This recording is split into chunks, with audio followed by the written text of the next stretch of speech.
So I'm Sandra Quinn. I'm the Associate Dean for Academic Affairs and faculty member in Family Science and Senior Associate Director of the Maryland Center for Health Equity. And welcome to this panel where we have the opportunity to really learn from public health leaders on the ground about what they see as the opportunities for leadership in population health improvement. And so I'm going to start by introducing our panelists briefly. And then I have a series of questions I've shared with them just to kind of kick us off and let them get started. And then at some point in time, I will open it up to your questions and your discussion. So I'm going to go in alphabetical order. And so I'm going to start with Dr. Diana Abney, and she is the health director for Charles County Health Department, the health officer. She has been the deputy health officer there. She was the medical director there for child abuse and neglect program, and then was the interim health officer as well. She is a pediatrician who has been in practice for more than 20 years in Waldorf, and so we are happy to have her. I'm going to say that 3 of our panelists are members of our Community Advisory Council, so be careful, Olivia. This is just a warning, just a warning. Our second panelist, Ahluwalia, is a social worker by training and is the director of the Montgomery County Department of Health and Human Services.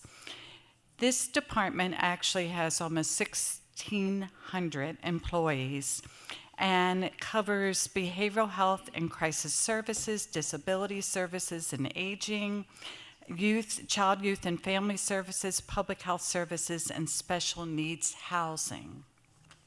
So a complex agency that looks at many of those social determinants of health. Ms. Pam Creekmur is the health officer for Prince George's County Health Department, another one of our community advisory board members, as is Uma. She is responsible for also one of our largest counties in the state with 600 employees and over 800, almost 900,000 residents. She has had her career in professional healthcare management over 25 years, in both clinical operations, healthcare administration, and public health. And finally, Olivia Farrell is with the Baltimore City Health Department. She is the Deputy Commissioner for Youth Wellness and Community Health. She administers the public health programs that provide services and improve health outcomes for children, youth, and families through programs that include maternal and child health, school health, chronic disease prevention, youth violence prevention, and environmental health. She has some priority projects that include a focus on youth wellness and behavioral health. Prior to returning to the health department, she was appointed by Mayor Rawlings Blake to direct the Mayor's Office on Human Services. So we have a panel that has a depth of understanding of population health challenges in Maryland and some of our most populous counties. And so I'm going to start with really a question that builds on the themes that we've been hearing about all day. So we start with the theme of from community engagement to population health. And these terms have been interpreted in many different ways, and they vary in terms of their interpretation from sector to sector. So from each of your perspectives, what do the terms community engagement and population health really mean? And then how does community engagement lead to population health? So we can go in order, or you can be spontaneous. Would you like to start? Olivia looks ready to start. I really think that community engagement plays a critical role in population health. The reality is we can't make change on a population level without the community. I think for years we've looked at it as, what can the health department do? what can government do, what can big institutions do to change public health. But the reality is, without that kind of ground-up approach to engaging in those health issues, we can't make a change. You know, I'll probably reference, you know, kind of our biggest impact around population health in our work on reducing infant mortality. And that really, we have an initiative called Be More for Healthy Babies, where, and I guess, you know, it'd be great if Josh was still here. He actually started that back at the City Health Department back in 2008, 2009, really laying the groundwork. But that initiative really required the work of communities, our hospitals, our provider partners, but really on the ground looking at where can we make those particular impacts upon the community to turn kind of the behavior and the norms around safe sleep for infants, healthy lifestyle for pregnant women, and how does that happen? And we realize that that cannot be done just from the doctor's office. It can't be done just from a government agency saying, hey, put your child to sleep on their back. It's got to come from the community. It's got to come from grandma who watches the infant. It's got to come from the aunts and uncles and the fathers and other people in that community. So for us, we see community engagement as really a key piece of driving better health outcomes. Thanks, Olivia, and that was great. When I think about community engagement, I think of motivating the people in our community to do anything. But when I put that together with population health, I think about using the community's resources, using the community members, and getting them excited about, if you will, getting excited about making a change. And then population health, of course, you can define it in many ways. I like to think of it as, for me, the health of the people who live in Charles County.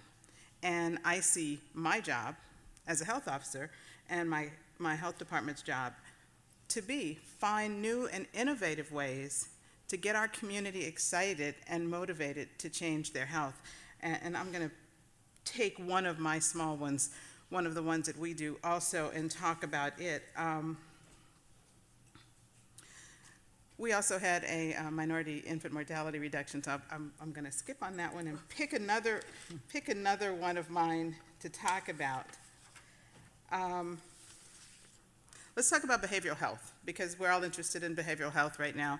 One of the things that we do is we have mental health first aid, and we have also a Narcan program, a program to teach people to use Narcan.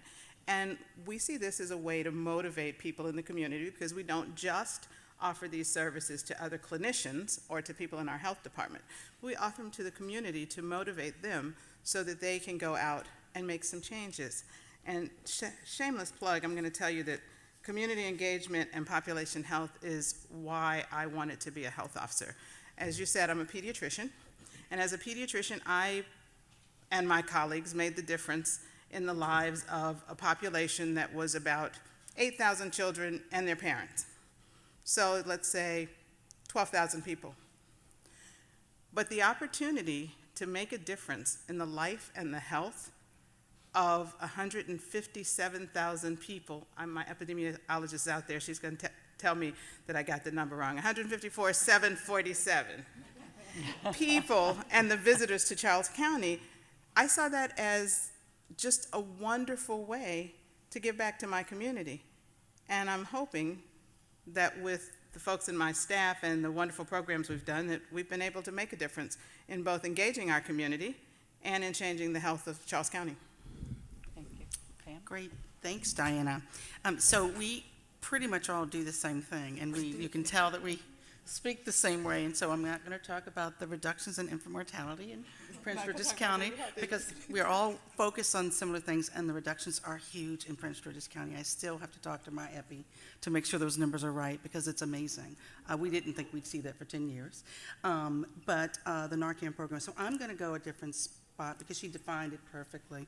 We really work with our stakeholders, all stakeholders, for healthcare. So it's not just the hospital or clinical approach that you heard from Dr. Ettinger, Dr. Sharfstein spoke to other things. We're really the the ground game. And so those things that we really typically won't think about, we'll have CBOs at the table. We'll have the environmental health specialists at the table, the people who do food inspections.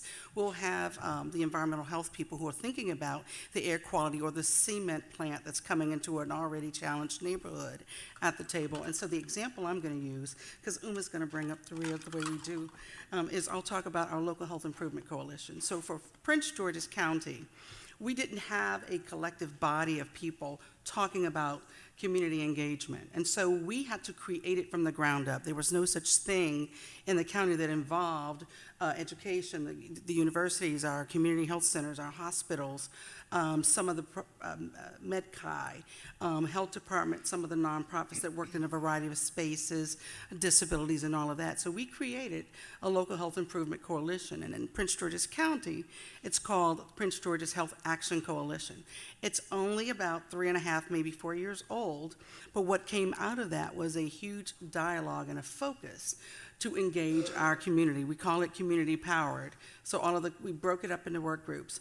All of the co-chairs of the work groups are volunteers from the community. They could not be health department employees. The staff who support those work groups, community powered, it's about 300 people who refuse to let us take them off the list, who come to meetings every quarter, and on a work group that meet every month, all volunteer, I can't pay them, and community powered. So the priorities for us were access to care, chronic disease, HIV, infectious disease, safe physical environments, safe social environments, and of course, birth outcomes.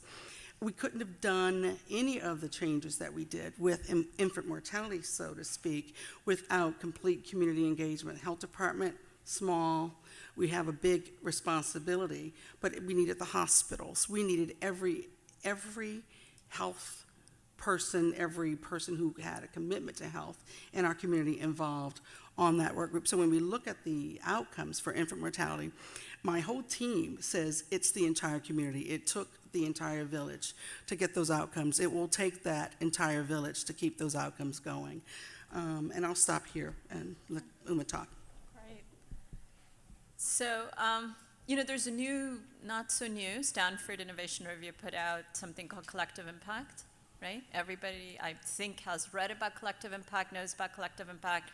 To me, the work of community engagement is the work of collective impacts, where collectively we are setting a goal, right? We're saying we're going to measure ourselves. We have a backbone organization, and we know clearly the path we're going to follow, and that there's a work plan in front of us and that's what you heard from all of us, right? That's what we're trying to do. So I'll tell you a little story, and this sort of bleeds into the CHNA question that comes up a little bit later.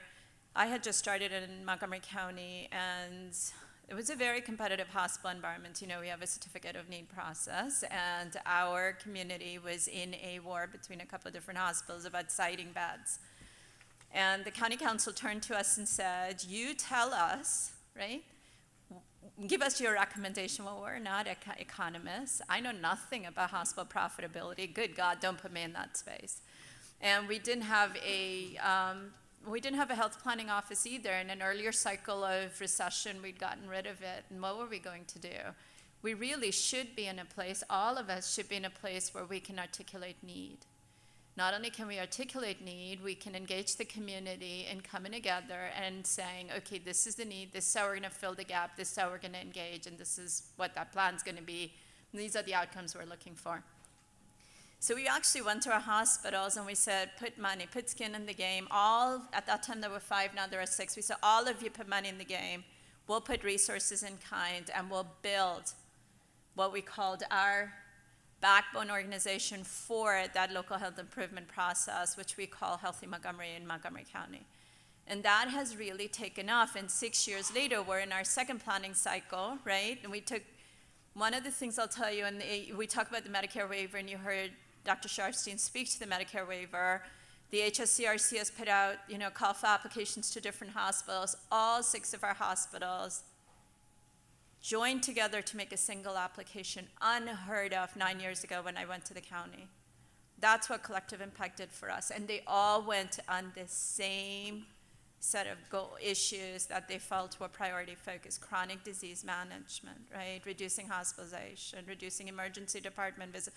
But that doesn't magically happen. What are all the social determinants that impact those? And that's where we come in, I think, in a very, very important way. You talk about social determinants: economic stability, poverty, employment, food insecurity, right? Housing stability. We're all in incredibly expensive housing markets. So to me, that's where that collective impact work, that community engagement, without that, we're not going to see the progress. I mean, right now, the planning board is at our table, right? We have transportation at our table when we're doing the health improvement process, unheard of. And that's what community engagement does and why it's so important. Well, I think I'm going to pick up with where you're leaving off, Uma, because you've all talked about progress on different goals. So one of our questions really was about your health improvement plans and processes, and that guide your program, set your goals, and determine your outcome measures. And then in addition to the county, there's the state, and there's also Healthy People 2020. So can you sort of talk about where you see yourself in general on meeting your goals right now? But then go one step further. So what has enabled you to be successful? And we've heard a little bit of that. But what are the challenges you still face? Okay? And what are the barriers that you still face, even with the progress you've described thus far? So we'll start from here this time? Sure. So the community health needs assessment, or the local health improvement councils, which help sort of spark the community health needs, just a messy process. So if you do it from the bottom up as opposed to a top down where you have 50 people in a room, lock the door, get a plan put together, push it out, easy to do, but will have very little value outside of a bookshelf. If you want to do it the other way, it's messy, it takes time. It takes time to build trust. It takes time to make sure that all parts of the community are actually engaged. Schools are engaged. They're a humongous operation to try to get them. We picked obesity as one of our goals. Behavioral health is another one of our goals. If you think about obesity, and if you really want to impact childhood obesity, here's a perfect example. We said we want to get BMI data at the kindergarten level. On the face of it, sounds really good. We finally get the schools to agree. They identify manpower to input the data, and our county council member at one of our council hearings tweets, "Oh, this is great, we're doing this." Upswell a protest from the community. You are shaming our children, you're talking about weight, and there's got to be another way to manage this. Is this data confidential? How's it being reported publicly? Now, you can never turn around and say that's Uma's kid you're talking about. It doesn't matter, right? People react through sort of a very gut reaction of emotion. And so this is how messy it is. It takes 2 steps forward, a step back, then you keep going at it, and you educate, and you figure out why we need to do this, what's important about it. We all know that childhood diabetes is on the rise in the school system. We're all trying to manage it. So if we don't actually have a conversation about eating well, being active, what does that look like, not just for adults, but for children, and then make investments in those places. And that's sort of the other hard part. We put all these big plans together. Where's the investment coming from, and who's making that commitment? And this is where I think our partnership, it's not just applying for new grants, it's not just turning to the county council and saying, or the county exec actually first, to say, give us money because we want to try and do this. It's also, there is a reinvestment conversation with the hospitals. And that's where I think the trust is so important. The hospitals have an inherent interest in reducing hospitalization right now. As it should be, right? Unnecessary hospitalizations are incredibly negative in terms of the outcomes that patients need to have. And we tried a little project, small tests of change. That's all we can do because we don't have huge floods of money coming in. We actually had our fire department and our adult protective services work together to look at the number of transports, frequent flyers, we called them. In Montgomery County, we identified 92 people, very manageable universe, 92 people who had more than 4 transports to emergency departments in less than 90 days. And we said, let's work on them. We picked the top 14 of that 92 because we wanted to try something small. We added adult protective services to that transport, to those clients' lives. 73% reduction in retransport in the next 90-day period, right? Very small test to change. We don't know if we can sustain this over a long period of time, but stunning results that tell you that case management, that care management that they were talking about the sickest patients really does make a difference. There's no rocket science to this. It's just a question of lining up all of us to do it right. So. That's a great segue. When we think about the previous presentation, it was really one of them was from a clinical standpoint, and those are things I'm from, mostly clinical. My experience, I have more experience there than public health, and that is a piece of it, but that doesn't get at the transportation issues. That doesn't get at what the example you just described. You won't find out that families are using fire departments because they need to get mom upstairs and then need to bring her downstairs. So daily, those kinds of things happening. In Prince George's County, about 70 to 75% of all calls are not real emergency kinds of calls. So if you think about repurposing some of that resource, we can do a lot. But I'm going to talk about the local health improvement plan. So about almost 5 years ago, we did a 10-year local health improvement plan for Prince George's County. We had always planned to do a self-correct revision of that after ACA was implemented, and that would have been 2014. We have not gotten to that. It is on the schedule to do that at the end of this year, to pull all those stakeholders back together to look at that. I like to call that local health improvement plan the encyclopedia of all things you could possibly do and thoughts that you could do. It's really big, and we will hone it down a little bit. But some of the successes that we've done, because that was the first time all of the hospitals in our county worked together. We were excited. We've got a lot of energy initially 5 years ago because people weren't talking. All hospitals participated. They are still at the table. All of our community health centers are at the table. And we got happy off of a year or so of just really talking about all that was wrong. Now we are implementing and making an impact. And so the examples of successes, we talked about the infant mortality. I can talk about the heart disease. All of the direction, everything is going in the right directions with the exceptions of emergency visits around hypertension.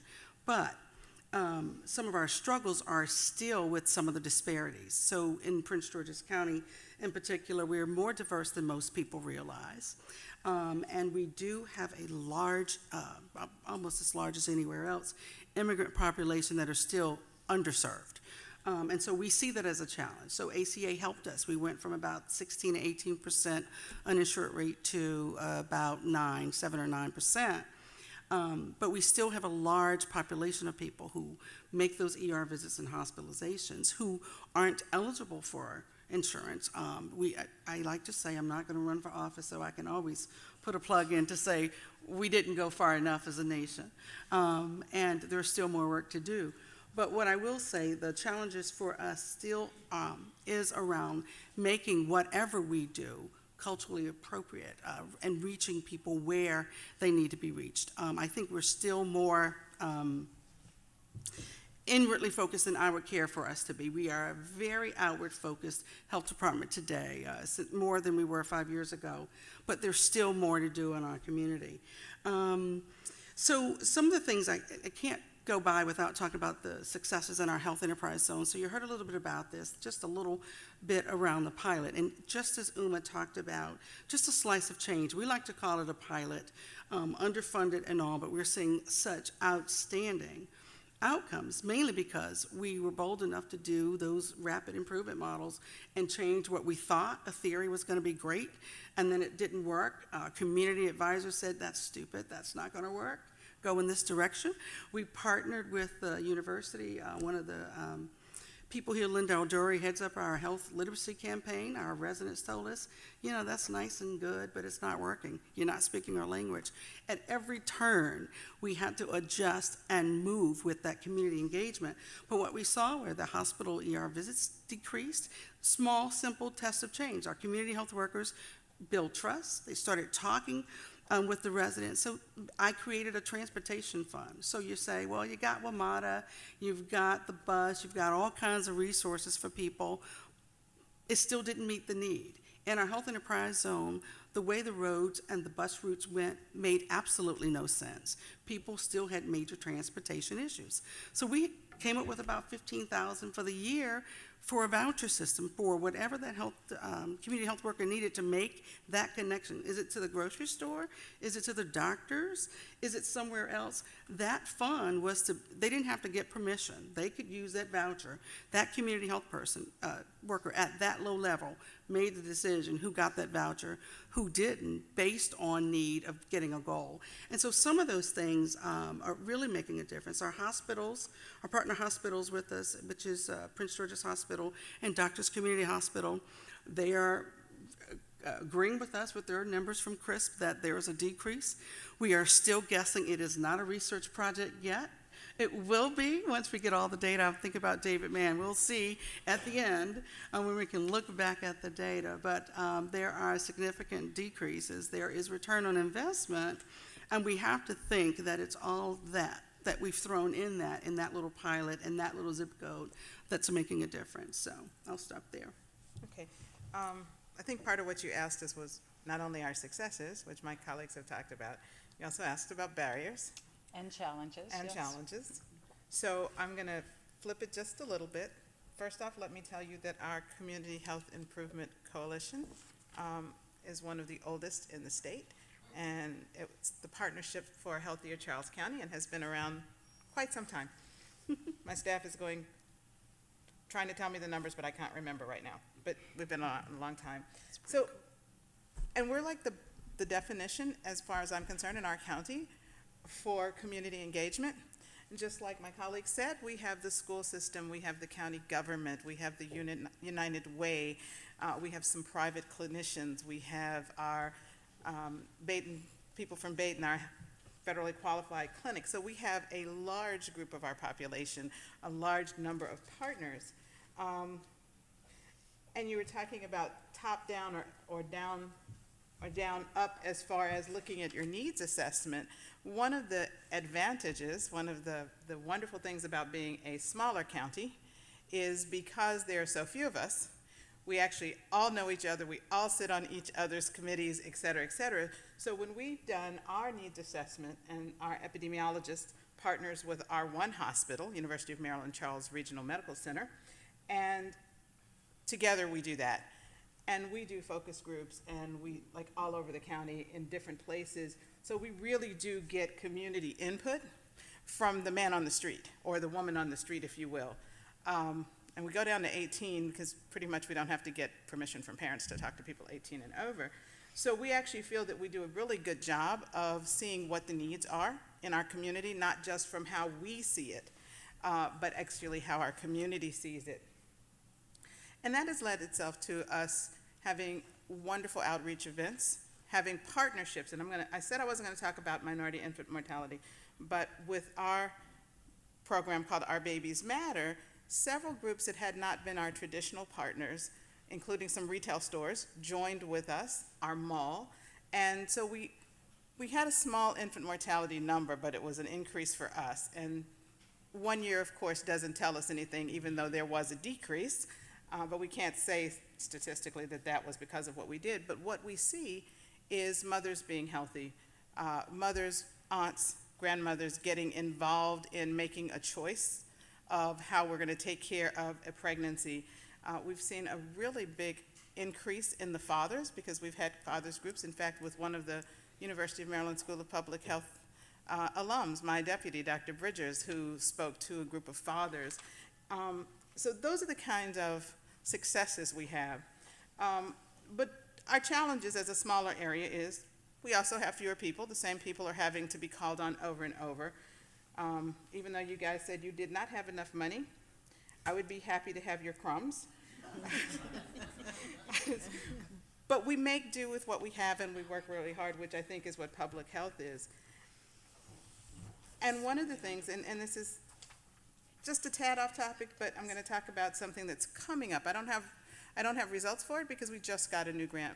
But we have a mobile integrated healthcare project, which is a partnership between the county, the EMS people, the hospital, and the health department. And our goal is to look at what we can do or to make a difference in those high utilizers that Dr. Ettinger talked about. And it is one of those times where the hospital and the health department are actually really walking the walk of being partners. So we looked at people who had been to the emergency room more than 20 times, and then we took the top 20 of those people, and it turned out that they had like 620 people, 650 visits. I really did say 20 people, 650 visits. So our goal is to use the paramedics whom they are comfortable with, because they do help grandma upstairs and bring her to the hospital every 3 days. 120 visits one person had 120 visits in 11 months. So we're going to use the people they know, a nurse practitioner who's going to be an employee of the health department, and then a community outreach worker, so that we can go there and not maybe do home health, remember that triangle, not do home health with a nurse perhaps, because sometimes what these people need is just a warm touch and someone to explain to them and help them make that next step. And so that's not one that I can tell you what the results are, but I'm expecting that when we do that, when that team goes out to see people and explain to them how to take that medicine, if they don't have a primary care physician, get them one, or help them understand how to get there, those kinds of things, I'm expecting that we're going to see a change in our population's health. And a lot of that is related to the things that we've done before now and now in the Partnership for Healthier Charles County. That partnership, that community engagement, I think that's going to make the difference in this program. Well, I really am going to flip the script, and I think I will start with our challenge. We came in with Dr. Wen a year ago, and we basically had no active LHIC, as we call it, Local Health Improvement Coalition. So we absolutely were starting from square one. And needless to say, that was a priority for us to get an LHIC up and running. Then, of course, we experienced some challenges in Baltimore in April of last year. So a lot of our work has been trying to really figure out how we can navigate through those waters and the challenges there. But Dr. Wen did come in and said, you know, we don't have an LHIC, we don't have a clear strategic plan, but we want to focus on 3 key areas, and that was youth health and wellness, behavioral health, and population health. And so I think we realized quickly that, you know, these cover a wide expanse of areas, but we are already doing a lot of work. And as I mentioned, infant mortality reduction, that work had been ongoing since 2009 and has been very successful. So we thought, well, a lot of that does focus on the infant side. How about we expand that to children and youth as well? So we've undertaken about a 9-month process in developing a youth health and wellness plan that will be launching at the end of April, hopefully early May, where we really want to look at healthy minds, healthy bodies, healthy connections for all children and youth. And really expand upon the community engagement and the success of collaboration that we've had with Be More for Healthy Babies, and expand that in and beyond kind of just the early years, and expand that to about the age 19 or so.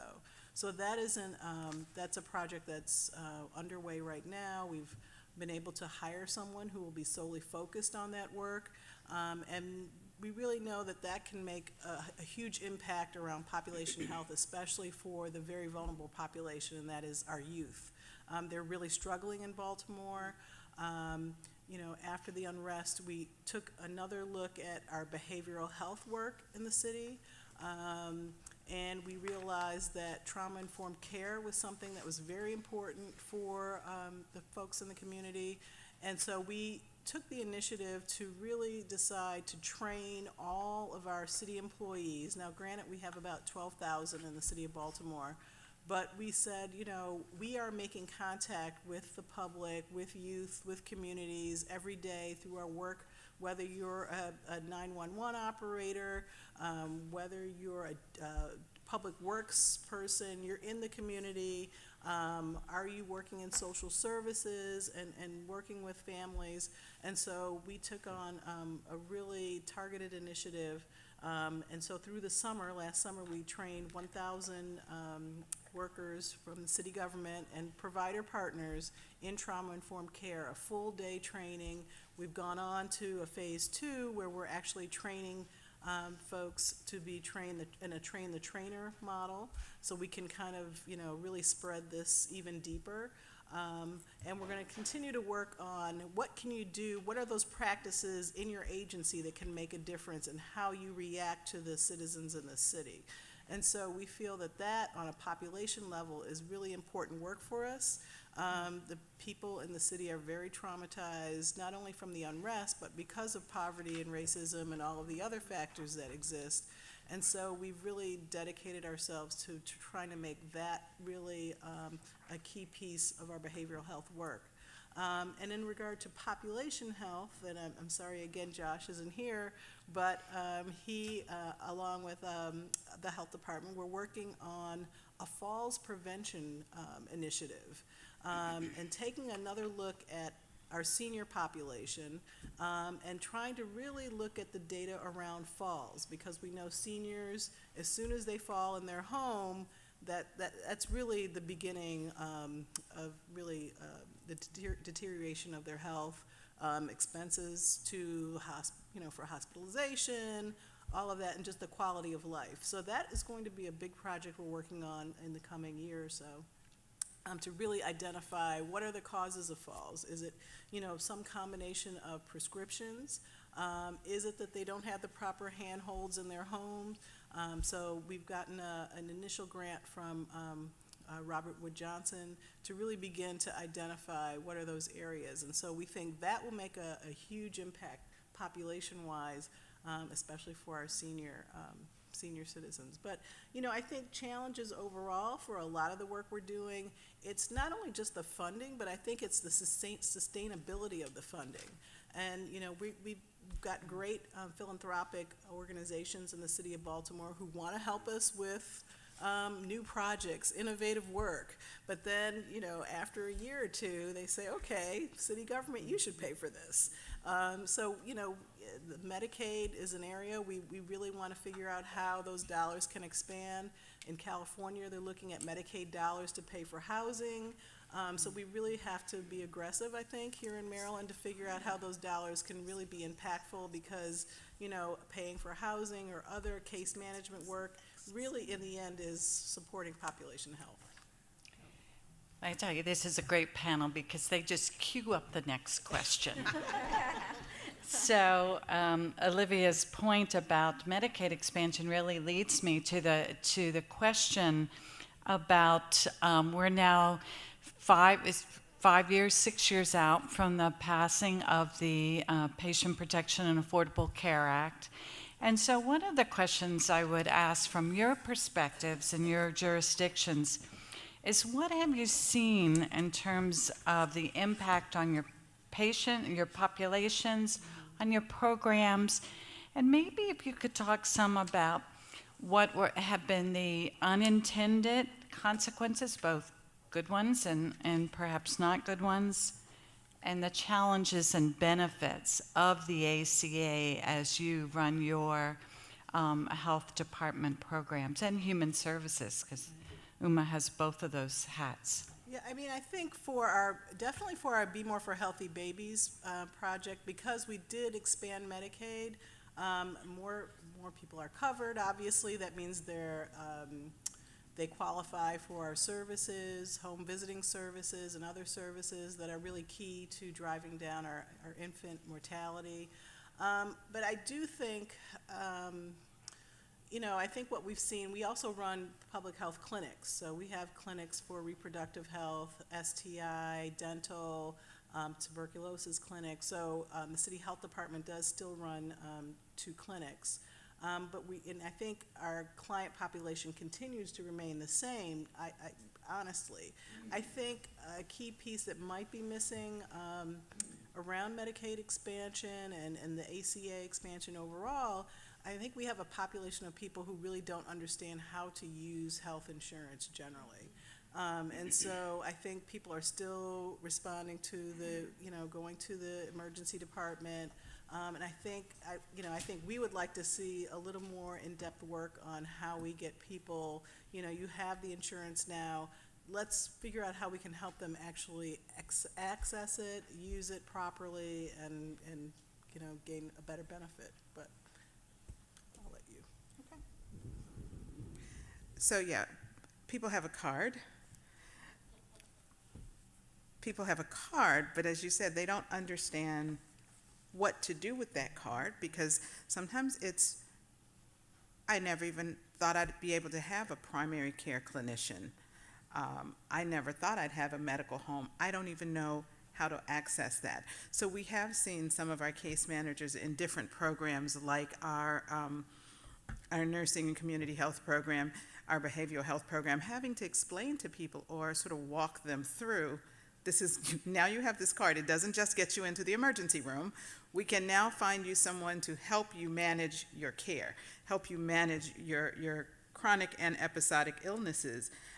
So that's one of the consequences and one of the problems with it.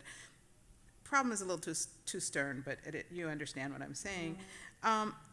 We also have direct service clinics, and as you guys know, a lot of health departments do not. And one of the things we've seen is some of the people who chose us because we were the only place they could go, some of them have chosen to go other places, and that's fine, because in our reproductive health, we're not really a primary care clinic, but as health departments, we're now being charged with being able to feed ourselves, meaning grants are going away. We have now had to learn how to bill more like primary care doctors and specialists do. So what we're seeing is, even with a small difference in number of clients, that takes that billing down. And everybody doesn't like to talk about billing and money, because we're last door to go through, and we're the people who are out there for everybody. But in order to be there, we also have to be able to make money like those guys do, so that we can provide the services that don't bring money in. So that's been a little bit of an unintended consequence, I think, for some of us who have direct care services.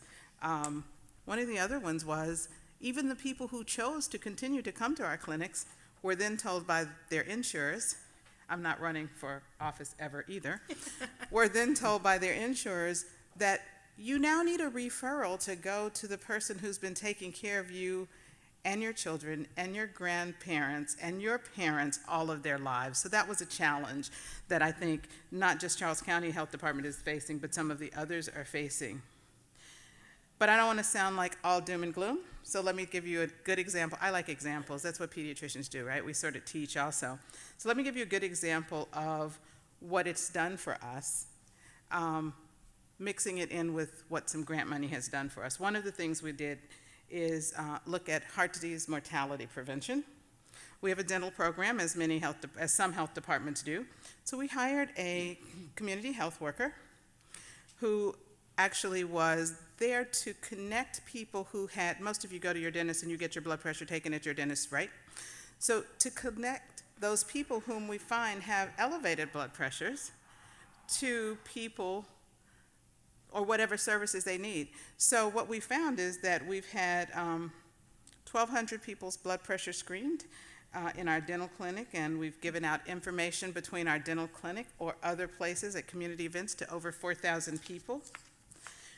We've also found 167 people who have elevated blood pressures, and we've had about 129, almost 130 successful follow-ups. And what does this have to do with the Affordable Care? What it has to do with the Affordable Care is, for those who don't have insurance, that person can walk them right over to our window in the health department, where another health department employee can help them get the insurance that the Affordable Care Act affords them. It also means that we can help them, because we have a list of primary care doctors in the area and specialists. We can connect them with a primary care doctor. We can point them toward a medical home. So of those referrals that we've made, about 50% of them have been to primary care doctors. So that's a partnership that the health department is making with local primary care doctors. And 10% of them have been to other services, like to social services, transportation, food banks. So this is something that the Affordable Care did really well for us and for our population. Thanks, Diana. And I don't think I've ever had my blood pressure taken at my dentist's office, so I wrote that down as I have more work to do, because it should be. And when I put on my old Kaiser Permanente hat, everybody takes a blood pressure. No wrong door, right? No wrong door. So every specialist in that organization has to do a blood pressure. So I've got work to do. Even in I can't say that they're taking them in my dental clinic in my health department. I'm not sure. They So will we'll next follow week, up. right? They will be next week.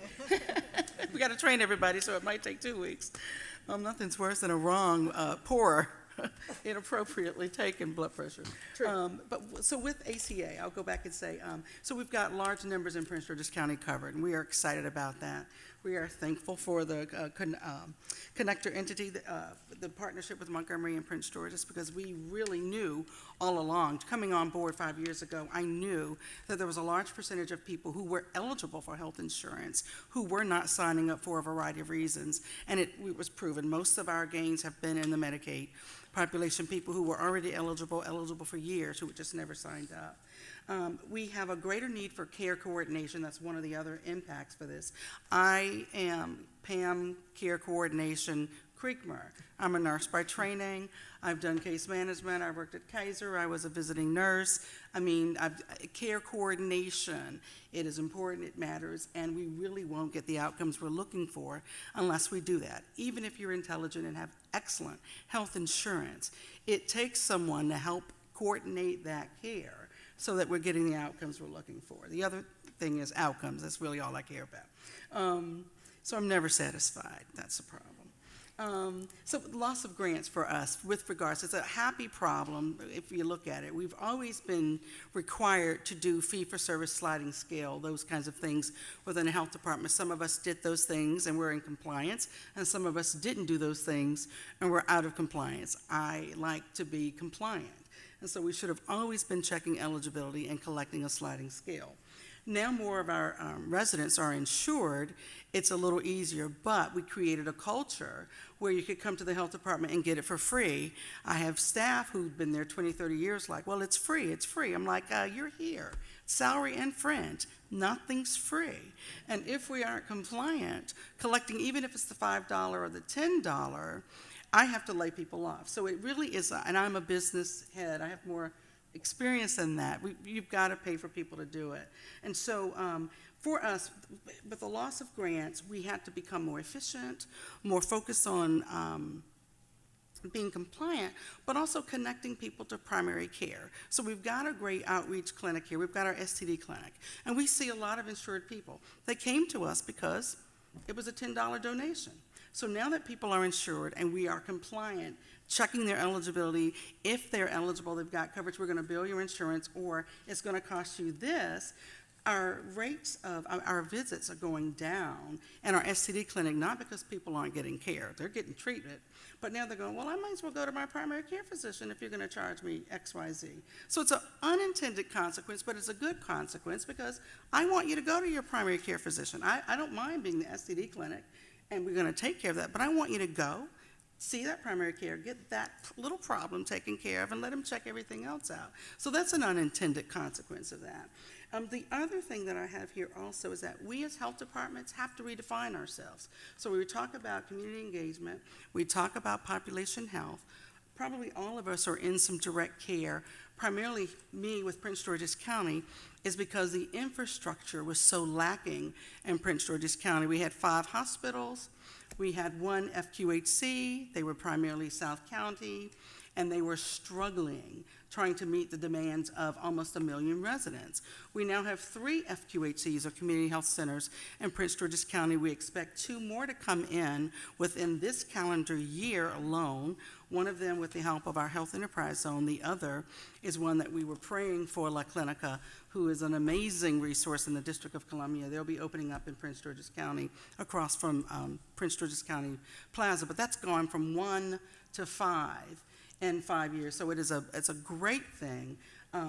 So those are some of the kinds of benefits. But as a health department, we need to get out of as much direct care as we can, and that provides, and build up capacity outside of us. So I will tell you, with regards to behavioral health services, we'll be in this business for a little while, because particularly in our county, if you can't write the check for your needs, you can't get care.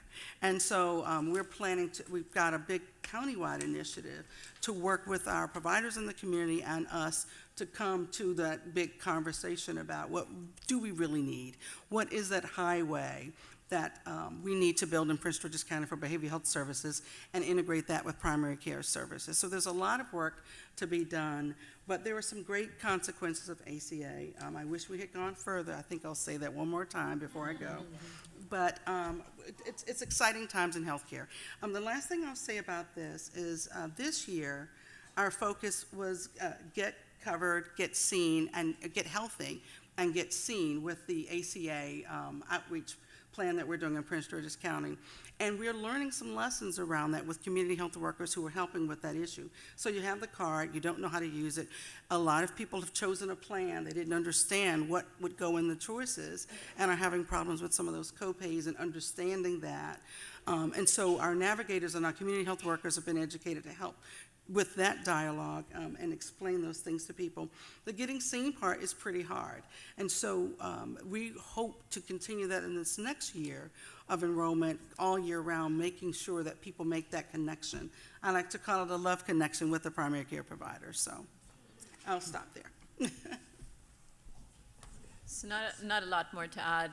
Federal and state grants are shrinking, right? That's one of the most significant impacts for local public health, which is pushing us to make decisions. Are we going to be a provider, or are we just going to be in the policy and non-clinical sort of spaces? And I think that depends on the community where you are in many ways. In our community, for example, and I think this is true for Prince George's too, we have large undocumented populations who are not covered by the ACA. And so the burden of who's going to see them, they're not going to get covered. We've also seen a very large influx of unaccompanied minor children coming from Central America with incredible trauma needs and incredible healthcare needs and absolutely poor dental hygiene, right? They have not been seen by a dentist, and they're coming in at 16, 17, 18 years of age. And so these are pressures that our system is experiencing in large numbers. And so we're not going to get out of the business. The county is going to be in the business of providing, or at least funding, uncompensated care for some period of time before us. I'd like to address a few other things. We're doing school-based health center expansion. That's been one of those very attractive areas for us, if you think about where the community is, the schools are in the communities. Where do you provide care? Where do you wrap service? School-based health centers, high school wellness centers, those are all sort of places where, and school health, of course, sort of what's the evolving role of school health. We have the Medicare waiver in Maryland, which is really pushing us along with the ACA to do new and different ways of building that community-based continuum of care. We talked about community benefit prioritization and that whole community engagement work. That would not have happened if we hadn't had all these drivers pushing us.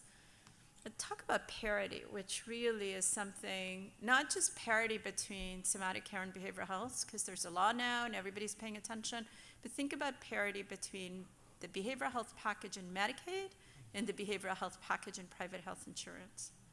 And this is where there are some real unintended consequences. People with significant behavioral health needs are signing up for a qualified health plan because that's what they're eligible for, and often picking, let's say, the bronze plan because that's what they think they can afford. And this is where the whole health literacy education is really important. And they find themselves stuck with very high co-payments. And they're ending up coming back to the public behavioral health system. And if we are all about charity care, we're going to go out of business. And so I couldn't agree with Pam more. There is no such thing as totally free care, right? It costs somebody something. And if that's the responsibility of government, so be it. I'm perfectly comfortable with it. But we need to make sure that we know who it is that we're providing that care for and who it is that's able to contribute. And then how do we do the billing? How do we do the third-party billing? How do we do the co-payment collections? Do we even have the billing infrastructure? For years, we've sort of just waived it, right? School-based health centers, big issue. Maryland now has a law that says you can bill in school-based health centers, right? But those are children coming in for services. Who's consenting for care? And so this thing, we just spin and spin and spin in place, and we have to figure this out. It can't be something that we spin in place for another 2 years. We've got to find the answers now. They left out dental for adults in the Medicaid plan. So if you're an adult and you don't have dental care, even if you pick a health insurance plan, you have to purchase it. Even if you're eligible for Medicaid and you don't have the money, you don't have a dental package, right? So that's a big gap. Long-term care is not in the ACA. Long-term care was left out. So what's happening to seniors and who's covering them? Especially everybody wants to age in place. Everyone's talking about villages. What does all of that mean and who's funding it? So for me, the intersects, and this is why I have to put a plug in, I love the integrated health and human services space I work in, because there is no such thing as somebody just coming in for a healthcare encounter. There are all these social issues that are wrapped around them. And I talk about a homeless diabetic with schizophrenia. Are you gonna stop that person from taking the psychotropic? Can you help that person take their psychotropic meds, or stop going to the hospital if they're worrying about where they're gonna sleep tonight? The first thing you have to take care of is their housing situation. Then if they have a medicine cabinet, if they have a refrigerator, they have a stove, if they have a medical home, then you start to take care of the other things.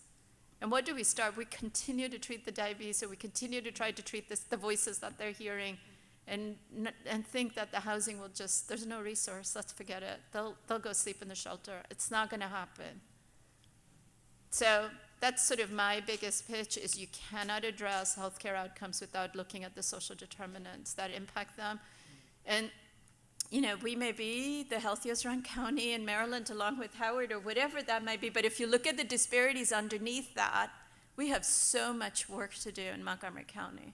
So much work to do. It's not, you can't sit on our laurels in any way, shape, or form.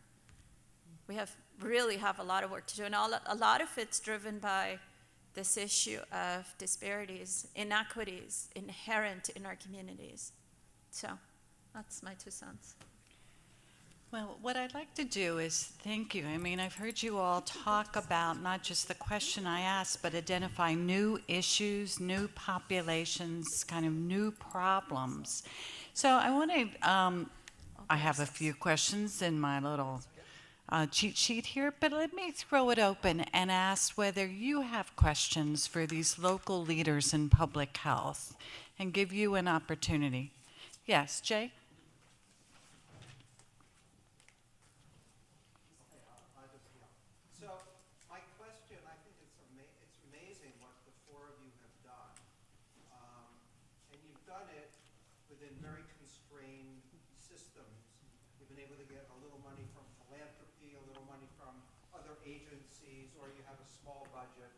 Probably with a little s for small budget that you're working with. We heard about what the medical systems are doing. We heard about what the medical systems are doing, and they're starting to make strides. How do we see the disconnect between what the medical systems are doing and trying to keep people, what I see it as keeping them out of the hospital, essentially, by providing something in the community? How do we make the connection between what they're doing and what you're trying to do? How do we bring these together? And I don't want to sound like I'm running for political office, but what kind of redistribution do we need here to allow that to happen from your perspective, from a sort of a bigger picture rather than just what you have to worry about day to day? Where's the future look like for you? So I can only speak to my hope, because they're still learning. So I really hate to point the fingers, because all of us care. No, I know you're not. You're wonderful. Thank you. That's a great question. We all are trying to figure it out. I think hospitals are new at this game. And so I'm usually not going to throw a stone if you're missing a gap, because they're trying to figure it out. This is huge. I mean, it is big. I said huge like you know who. It's really big. It's new for them. They're trying to figure it out, and they want to figure it out. And in Maryland, they have to figure it out. This Medicare waiver is no joke. They have to figure it out. I think we're going to get there. I'm just, I'm trying to think of how do we get there quicker? Because we stumbled, and we had assumptions with our Health Enterprise Zone pilot. And for me, I stumbled because I was new to public health when we got this grant. And so I got full steam ahead. If you told me the biggest problem was going to be transportation, I was like, what? Transportation? Transportation was the biggest problem in that zip code, per the resident and per us getting them to what they needed. But then the other thing was the wraparound of social services. So the rock star on my care coordination team is Evelyn. Evelyn, I want to mess up her last name there. Evelyn is the deputy director of the Department of Social Services. My community health workers, she is the rock star because when they call her from their cell phone, she picks up and gets them connected to a resource that they need. For somebody with a diabetes, your example was great. Somebody with a mental disorder, diabetes, transportation and housing issues, and they call her and she works it out. And so it just really is, I don't know how to get there, but that gap's gotta happen because you're not gonna have the outcomes. You're not gonna see the ER visits go down substantially or those long stays, one patient for like 365 days that throws your rates out the window, you're not going to get outcomes. And I think everyone in the state of Maryland is focused on getting outcomes. There's got to be a way that the conversation is happening. And it's 15 moving parts at the same time. But it's a great question. Yeah. One thing I would say to that, the hospital waiver and global payments is what did the trick. Prior to that, we kept engaging, and there was engagement, and the hospitals were sitting at the table around community benefit and what was due to the HSCRC, especially all the nonprofit hospitals, which is all we have in our community. So we were engaged, and we were doing some good work together, but when the waiver happened and the global payments happened, there's a new urgency. There was, in our community, particularly a couple of hospitals that were really invested in doing the diversion from the emergency room well before that happened. And so we had some examples, and it got momentum. Now, all our hospitals collectively, every time we get into a Healthy Montgomery meeting, which we meet every other month in the evening, they have done GIS mapping, and they're aligning all their diabetes classes, their maternity classes, their breastfeeding classes, you can go on the map and you can see which are the underserved areas and what are we going to do about it. There is a new conversation. We're partnering together to go for grants. We went after a Trinity grant that we just got, which would not have happened if we didn't have the obesity initiative moving as fast as it is, because it takes obesity to a different level of work for us in the community. So it is happening now. It really is. But the focus is on social determinants, focus is on access, it's on unhealthy behaviors, it's on inequity. If we take our eyes away from that and become disease specific, we lose our focus. And that's where the difference has been for us in our community in this second round of doing community health needs assessments. So. Diane? So, no, I'm going to yield to Okay. my larger county or city on my left because I want the last thing you to hear to be from the small guy. All right, Olivia. I will say in Baltimore, I mean, it has been a challenge a little bit. But I do think as they see examples, they're a little bit more willing to come on board.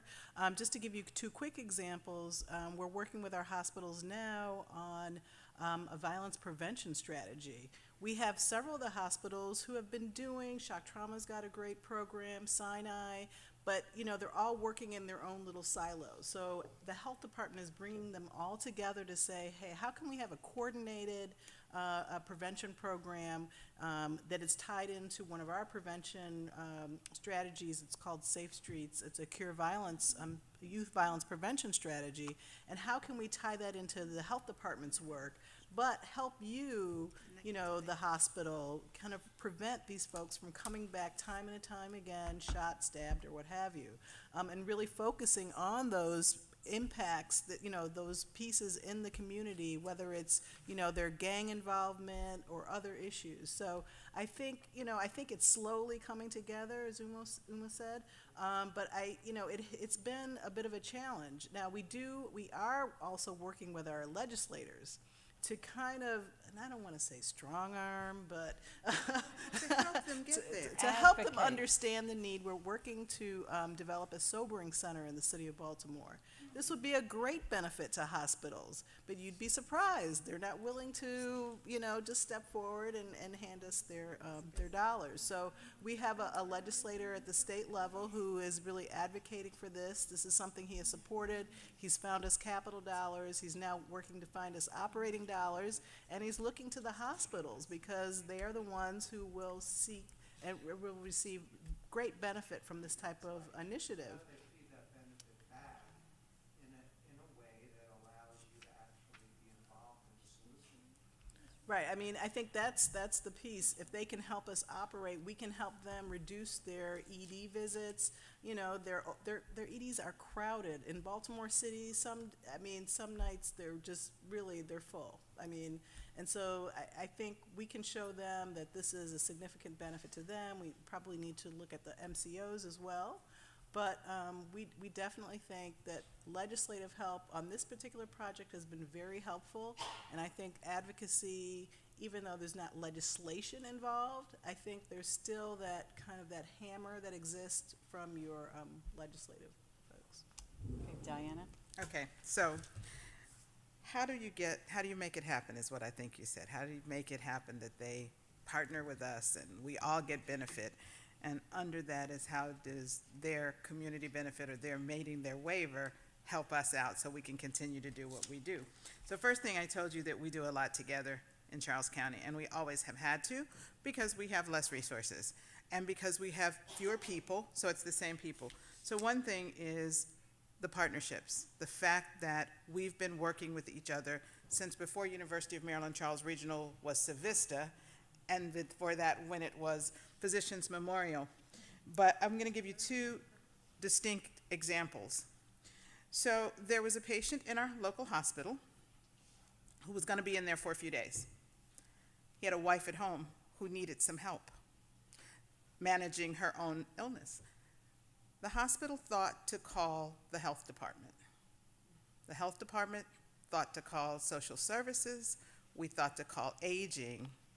And within a few hours of when this was brought to people's attention, our community, and it started with our hospital, who rather than saying, well, it's nothing we can do, oh, well, she'll end up in our bed and we'll fee-for-service make money on it, right?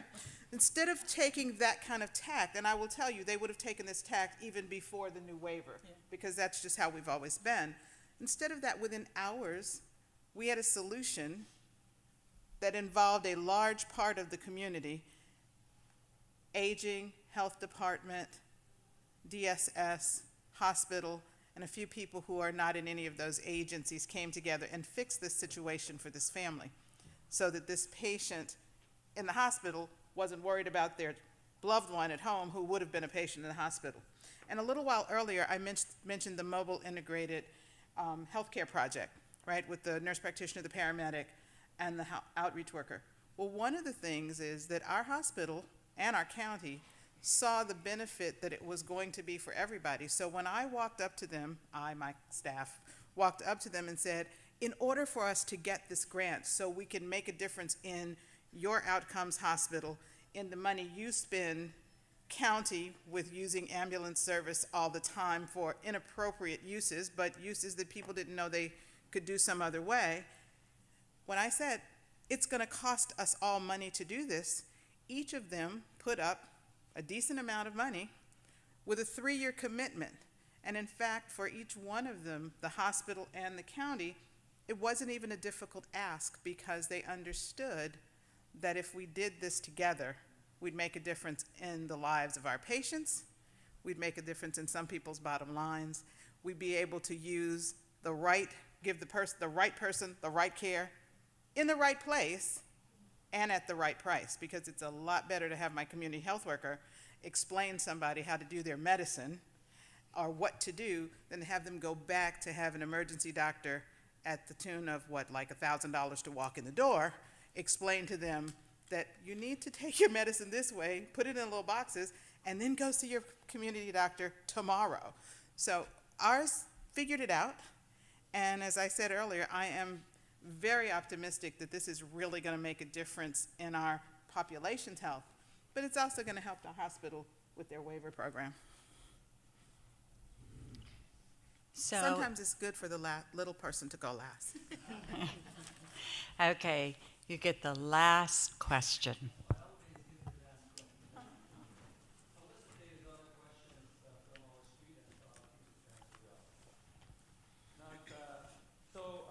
Two things here. You mentioned Use the mic, please. Okay, you mentioned, I am Adel Shir Mohammadi with College of Ag and Natural Resources. You mentioned the social dimensions. I'm just sort of sitting here and I'm really, how should I say it, I have passion for social justice, both environmental justice, health justice, and so on. I'm wondering whether our system is not supported such that it is so complex that even us in academia may be lost in that maze that we are, hearing from here or there, let alone our depressed communities within inner cities and so on and so forth. Number one, in other words, question is whether our system is really complex. Second thing is that whether really actually people understand that they have access. In other words, when people hear that for all these negativities about even ACA, if anybody, again, I'm not running for office either, but it seems like there's a fear in there. Hey, if we make this health benefit, which a lot of even third world countries have it for general population, all of a sudden we are, a communist or whatever society. What do you all feel? You're on the ground there, and do you work with our extension, colleagues? In other words, ag extension educators and outreach people that they work with communities on violence prevention and so forth. Okay, so I'm going to give you each just a moment or two to respond to what was a complex question, because we're going to close in a minute. Well, I'll start with it is a complex system, and so people, well-educated people, struggle with how to navigate the system. And so, yes, if you've got depression, your example is a good one. It is more difficult to navigate. And I'll use an example. A family member had a major incident over the holiday. She has been a nursing assistant for 20, 30 years. She's worked to advocate for seniors. She's been in a nursing home. We all cared for a family member.